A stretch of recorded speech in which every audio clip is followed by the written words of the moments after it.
Olá, meu nome é Maíra de Camargo Santana, eu sou advogada, formada pelo Direito pela Universidade Presbiteriana Mackenzie e sou consultora da Thomson Reuters Fiscosoft de impostos indiretos.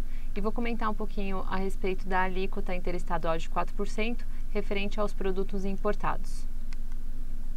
Então, a primeira questão que a gente tem que abordar em relação à alíquota de 4% é a questão da guerra fiscal, que é essencialmente em relação aos produtos importados. A gente entra no mérito da guerra dos portos, né, que é a chamada guerra dos portos. Então, o primeiro ponto que é importante a gente comentar seria em relação à questão da própria Constituição Federal, porque ela determina que o ICMS, devido em cada operação, ele vai ser compensado com um montante cobrado pelo mesmo estado, né, ou pelos outros estados ou pelo Distrito Federal, que é a questão da compensação do ICMS, né, o princípio da não cumulatividade, enfim, é toda a sistemática do ICMS.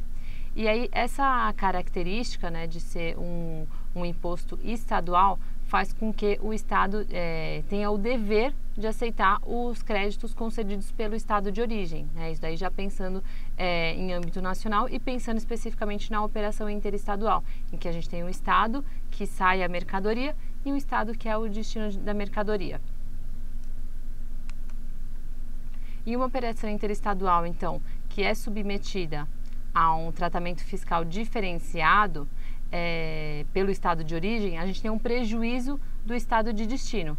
Então, por que tem esse prejuízo? Porque, primeiro, se o estado de origem ele concede algum benefício fiscal que não tem o aval, né, do estado de destino, ele acaba prejudicando. Por quê? Porque ele tem o contribuinte do estado de origem, ele destaca na nota fiscal uma quantidade específica de ICMS, né, vamos supor aí uma alíquota, por exemplo, de 12%, o destinatário se acredita desses 12%, considerando aí o princípio da não cumulatividade, né, as regras da não cumulatividade, mas efetivamente o que foi pago na origem, por exemplo, seria uma alíquota de 5%, né, vamos supor aí num exemplo prático.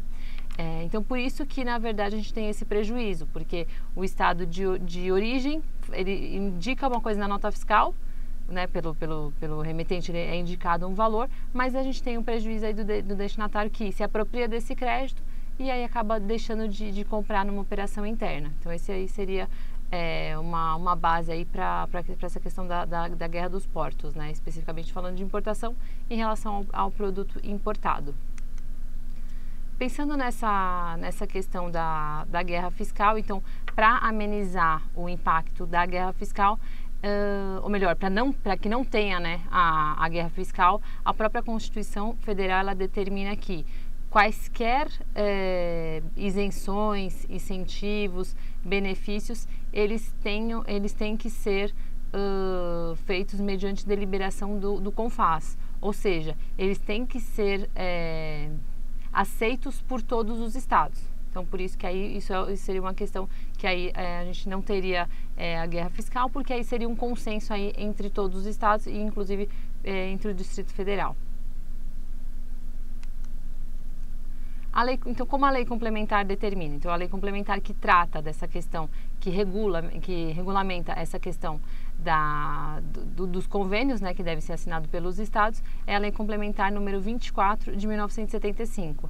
Então, quais são os requisitos, né, para que haja, para que seja concedido um convênio? Então, quais seriam essas situações? Então, seria concessão de redução de base de cálculo, porque realmente há uma desoneração de ICMS, né? Essas situações, existe uma desoneração de ICMS. Então, redução de base de cálculo, devolução total ou parcial, direta ou indireta, condicionada ou não, do tributo, concessão de crédito presumido, quaisquer outros incentivos ou fatores fiscais ou financeiros fiscais concedidos com base no ICM, dos quais resulte redução ou eliminação direta ou indireta do respectivo ônus, e prorrogações e extensões das isenções vigentes antes da edição da lei complementar.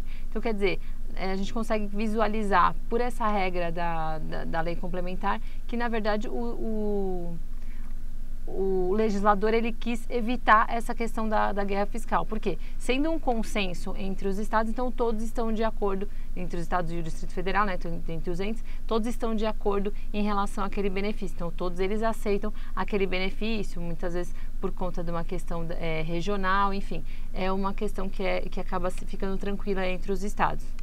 Diferentemente, né, de uma situação em que não haja o consenso dos estados, né, então algum estado não aceita, enfim, determinada situação não é aceita em convênio, né, não é conveniada, então alguns estados eles acabam ficando prejudicados por conta daquela questão do ICMS que nós comentamos. Então, primeiro, o estado de origem, ele destaca uma alíquota, repassa, né, um crédito vinculado a essa alíquota e aí acaba prejudicando aí o estado de destino. Então a gente vai até ver em alguns exemplos, algumas situações mais específicas dessa questão da guerra fiscal, enfim, e especificamente em relação a produtos importados da guerra dos portos.